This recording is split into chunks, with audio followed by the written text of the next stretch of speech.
I want to talk a little specifically for a few minutes just about what I mean by Christian hegemony, and then we'll kind of put this aside. But I want to be clear, I'm going to use that phrase a lot, right? So I'm going to read this off, and we'll talk about what I mean when I say Christian hegemony. It's the everyday, pervasive, and systemic set of Christian values and beliefs, individuals and institutions that dominate all aspects of our society through the social, political, economic, and cultural power that they wield. I think the thing that makes it a hegemony is it's everyday, it's pervasive, it's systemic. It's a system that we all function within. And there's particular political, social, economic, and cultural institutions that it's embodied in and it manifests in. Now, what does that mean more specifically in terms of how it is played out? There's various levels that it gets played out.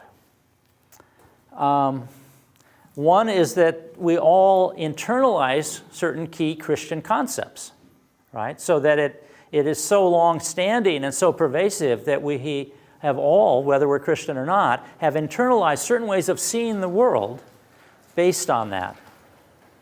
It's also embodied in the power of individual preachers, ministers, and priests who have a tremendous amount of influence in our communities and in many people's lives. It's also embodied in the political and economic power of particular churches and denominations. We can talk about the Catholic Church or the Mormon Church or the Episcopalians. We can talk about particular large churches that have huge influence, mega churches they're called, that in certain communities are really dominant. We can talk about, and then on top of that, there's a network of parachurch organizations. And these are like, and I'll read just some of them out, because there's a lot that you'll recognize. They're tax-supported nonprofit institutions mostly. Hospitals, broadcasting networks, publishing houses, lobbying groups, specific organizations like Focus on the Family, the Prison Fellowship, the Family, the C Street Network that's been in the news a lot, a World Mission, the YW and YMCAs, Boy Scouts, Girl Scouts, the Salvation Army. I mean, there's a vast network of many of these very, very large and powerful organizations, very influential, that are referred to as parachurch organizations because they're not religious in the tight sense of that word, but they're Christian in the sense that they are trying to perpetuate Christian values in the work they do. A couple other levels that Christian hegemony operates on. One is the power elite. And by that I mean that in the United States there's a network of 7,000 to 10,000 predominantly white Christian men who are the directors of the largest corporations, political parties, cultural institutions, think tanks, foundations that make the decisions that impact our lives on a daily basis. They carry out a ruling class agenda. Some of them are very visible, some of them we don't know.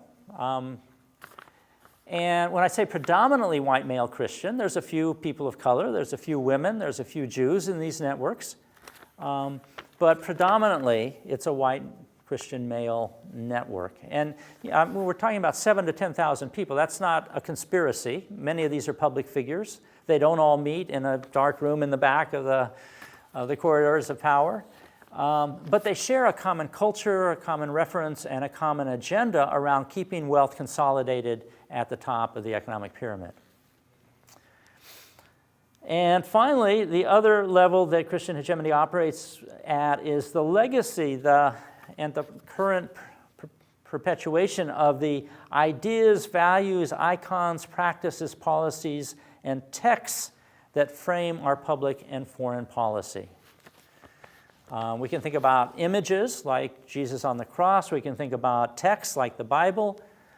We can think about practices There's a lot of different levels that operates on, but it's kind of the everyday. We can think about public prayer before public events. We can think about phrases on our currency.